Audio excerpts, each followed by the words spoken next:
Bismillahirrahmanirrahim.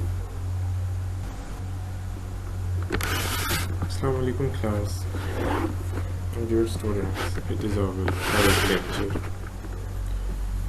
of X-ray diffraction techniques for MS Chemistry semester 2nd.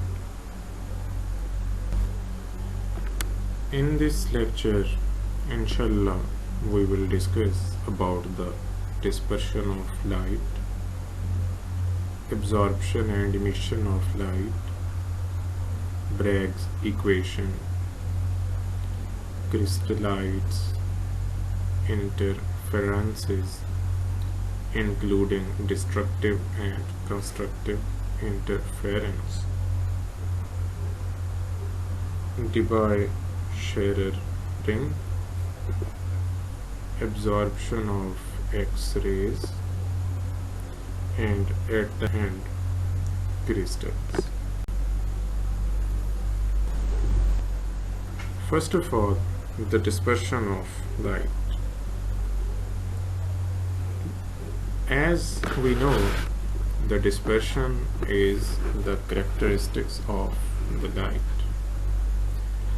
Dispersion of light is when white light passes through a prism and is separated into the different colored wavelengths by the refraction of the prism.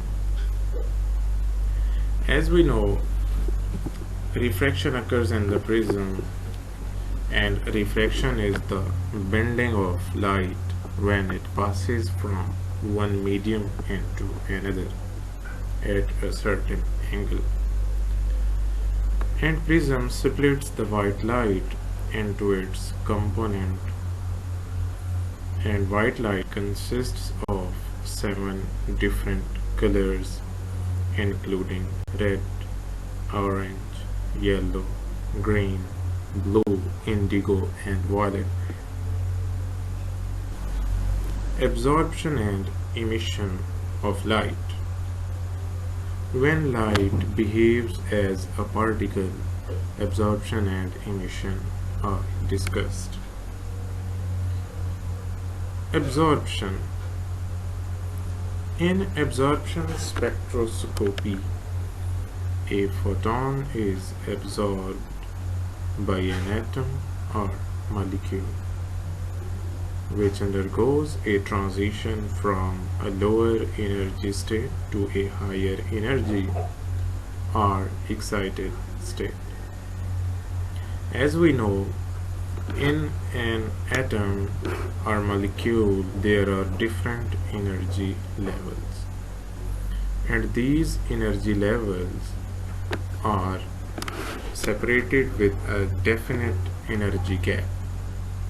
If an electron goes from lower energy state to a higher, it should absorb a certain amount of energy. The type of transition depends on the photon's energy. The electromagnetic spectrum, for example, shows that absorbing a photon of visible light promotes one of the atoms or molecule's valence electrons a higher energy level. When a molecule absorbs infrared radiation, on the other hand, one of its chemical bonds experiences a change in vibrational energy. This is the process shown in the diagram. On the left side, the electron present in the lower ground state, when light is absorbed by the electron is shifted from lower to higher energy level, and this process is called excitation or absorption of energy, and these states are excited states. While on the other hand, emission occurs when electron jumps from higher energy level to lower energy level, and it emits a certain amount of energy which was absorbed on its excitation. When an electron changes the level, it may absorb or emit the energy. It depends upon the excitation or de-excitation. Electron emits a photon, which is a specific energy packet. Is emitted when it moves from to lower. Now we will going to discuss the Bragg's equation. This is called Bragg's law, and mathematically it is n lambda equals 2d sine theta. Bragg's law was given by an English physicist, Sir W.H. Bragg, and his son, Sir W.L. Bragg. They developed a relationship in 1913 to explain why the cleavage faces of crystals appear to reflect X-ray beams at certain angles of incidence. The variables used by them are the d. D is the distance between atomic layers in a crystal, and the variable lambda. Lambda is the wavelength of the incident X-ray beam, and n is an integer. N may be 1, 2, 3, etc.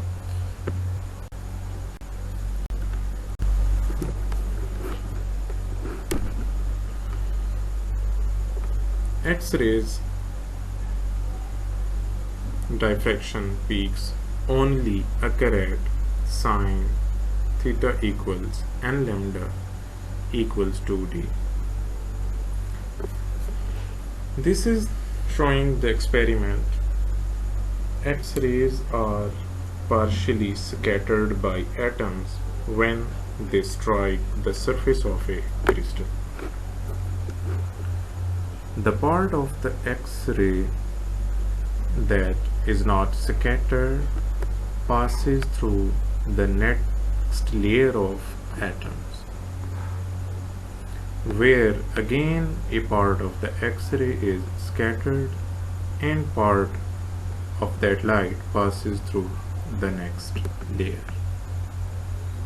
This causes an overall diffraction pattern, similar to how a grating diffracts a beam of light. In order for an X-ray to diffract, the sample must be crystalline and the spacing between atom layers must be close to the radiation's wavelength.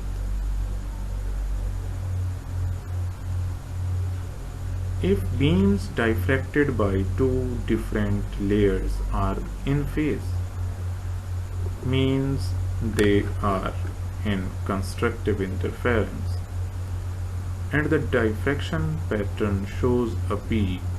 However, if they are out of phase, there occur destructive interference and there is no peak, as we have discussed earlier in our lectures. Diffraction peaks only occurs if sine theta equals n lambda over 2d, where theta is the angle of incidence of the X-ray, which is shown in the figure. The X-rays when incident on the layers. Here are the two layers of atoms. They are making the angle theta with the layer of atoms. While n is an integer, lambda is the wavelength, d is the spacing between atom layers. What were the limitations? Since a highly regular structure is needed for diffraction to occur, because there need an equal distance between the adjacent atomic layers. Only crystalline solids will diffract. Amorphous materials will not show up in a diffraction pattern. So its limitation is it is only applicable for crystalline and it is not applied for amorphous materials. Derivation of Bragg's equation. When a beam of X-rays falls on a crystal plane composed of regularly arranged atoms or ions, the X-rays are diffracted. If the waves are in phase after reflection, the difference in distance traveled by the two rays, the path difference must be equal to an integral number of wavelength n lambda for the constructive interference. As shown in the figure, two X-rays are hitting on the successive atomic layers. One point is shown by X and other shown by Y. These two X-rays are parallel to each other. The point X and the point W, if they are connected with a line, they are showing from start to at these points, these layers are actually in parallel fashion. At the point X and the point Z are also representing the rays after diffraction, after scattering, they are also in phase. But the second layer, which is shown by Y layer, are below. The distance from W to Y and Y to Z is extra for the lower X-ray. It is actually greater than the first X-ray beam. So for this reason, we take two thetas for the equation. Thus path difference n lambda equals y wy plus yz. Wy is equal to yz. It is shown before. N lambda equals 2wy because the distance traveled from W to Y is equal to distance traveled from Y to Z, so we can take 2wy. Sin theta is equal to wy over d. Wy is equal to d sin theta. If we put wy equals d sin theta, then n lambda equals 2d sin theta. This equation is called Bragg's equation, where n is equal to 1, 2, 3. These are actually diffraction orders. Wavelength if X-rays incident on X on the crystal. d distance between atoms, which is called d spacing, and theta is the angle at which interference occurs. Crystallites.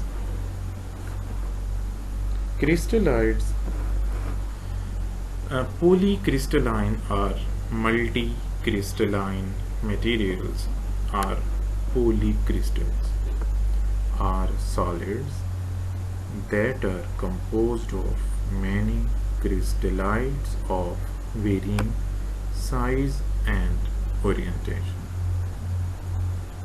Crystallites are also referred to as grains. They are small or even microscopic crystals and form during the cooling of many materials.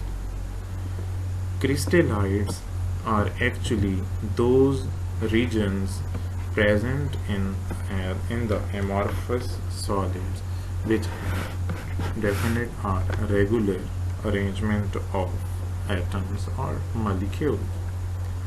Actually, crystallites are the parts of amorphous solids. Constructive interference. The interference of two or more waves of equal frequency and phase, resulting in their mutual reinforcement and producing a single amplitude equal to the sum of the amplitudes of the individual waves. This is shown in the figure.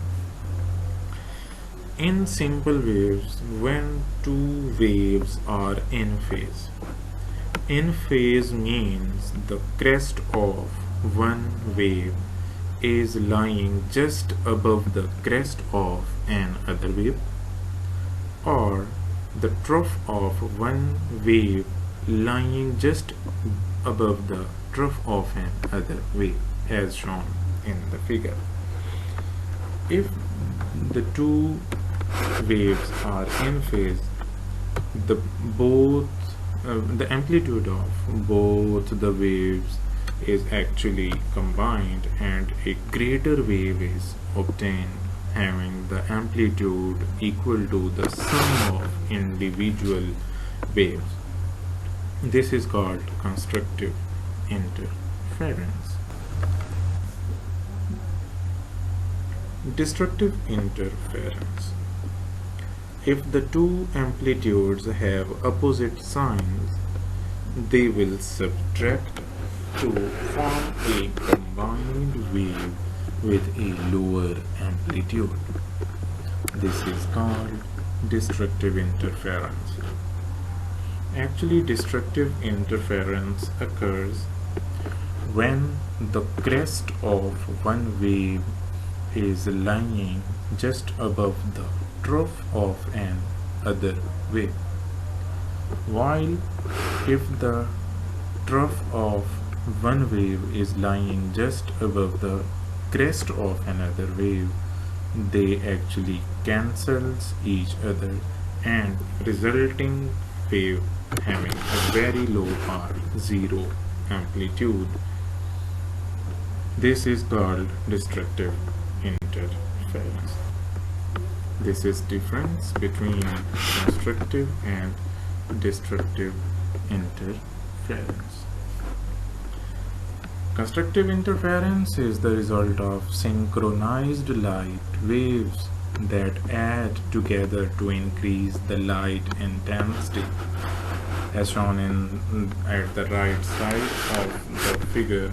The yellow lines, which are brighter regions, showing the constructive interference because the wavelengths are added up in constructive region, while in the destructive region both the waves cancels each other and resultant wave has zero or no amplitude, causing a destructive interference. In short, we call for the destructive interference the two waves are out of phase and result in the darkness, while in the constructive interference two waves are in phase and they are resultantly show lighter region. Here is a two slit medium, two pinholes. When two light beams passes from the two slits, they causes interference, and ultimately there is a alternate constructive interference. Means one part is showing destructive, other is constructive, and so on.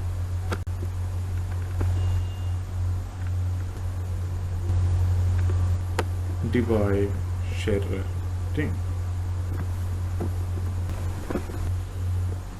Debye-Scherrer method is an X-ray diffraction method in which the sample consists of a powder stuck to a thin fiber or contained in a thin-walled silica tube, is rotated in a monochromatic beam of X-ray, and the diffraction pattern is recorded on a cylindrical film whose axis is parallel to the rotation of the sample. Debye-Scherrer rings are concentric. Diffraction rings produced by Bragg deflections, which are obtained when polycrystalline films are illuminated with a highly parallel electron beams. Actually, for the Debye-Scherrer ring, when the scattered radiation is collected on a flat plate detector, the rotational averaging leads to smooth diffraction rings around the beam axis rather than the discrete spots observed in single crystal diffraction. We can say that Debye-Scherrer ring or Debye-Scherrer method of X-ray diffraction is applied on a powder form when the sample is present in the powder form. When the X-ray fall on a mass of tiny crystals which are present in all orientations and in the form of powder. When the light is focused on this powder, the diffracted beams of each order form a cone as shown.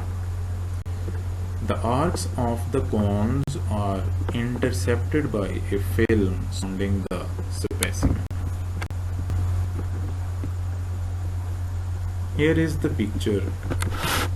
In the center, this is showing a very large and very fine crystals at which light X-ray beam is incident.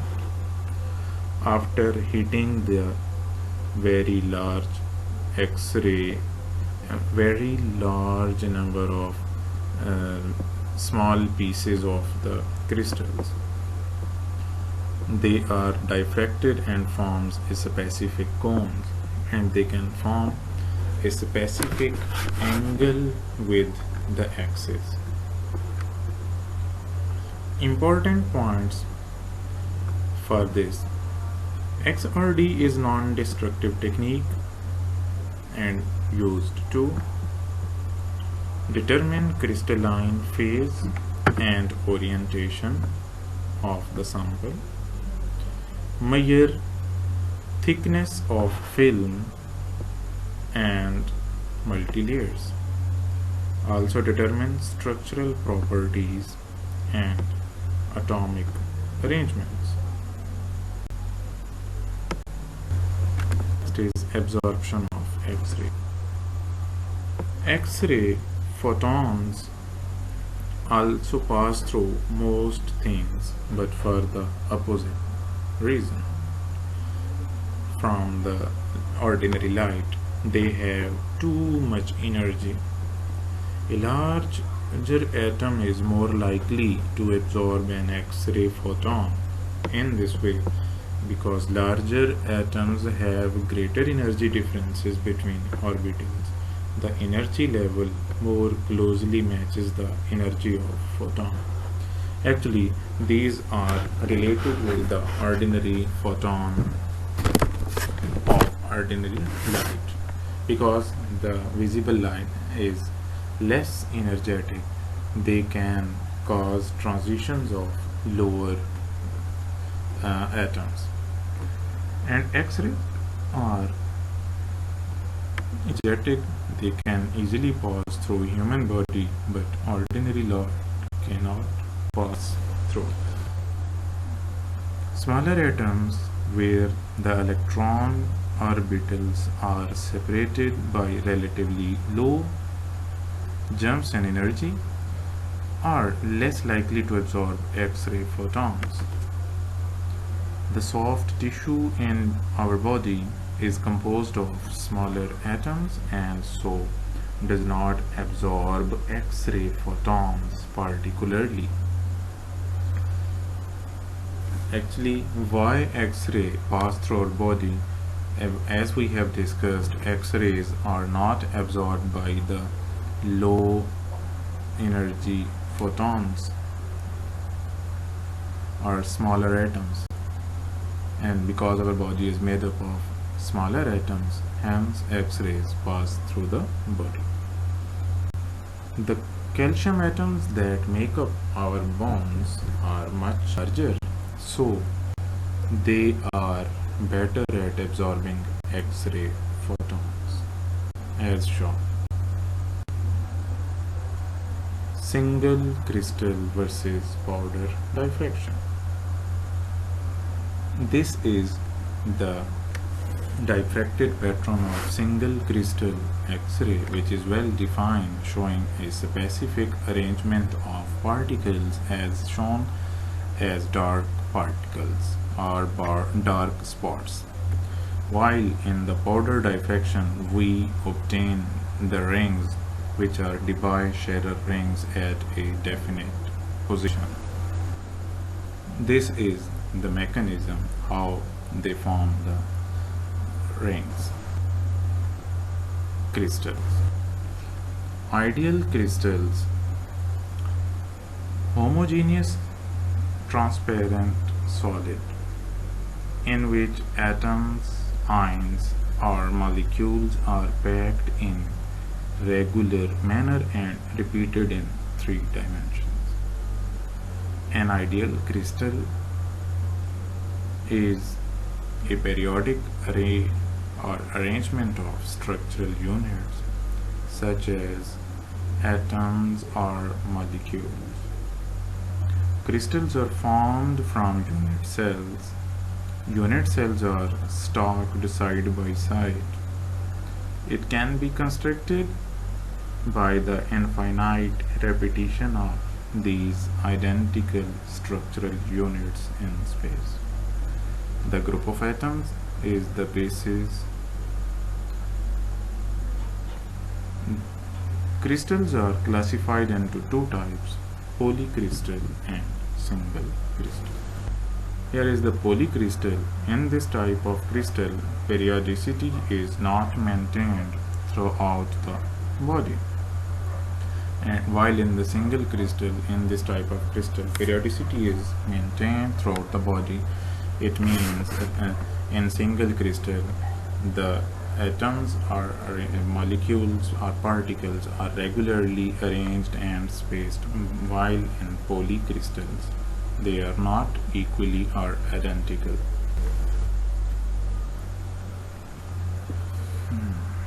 Lattice or crystal lattice.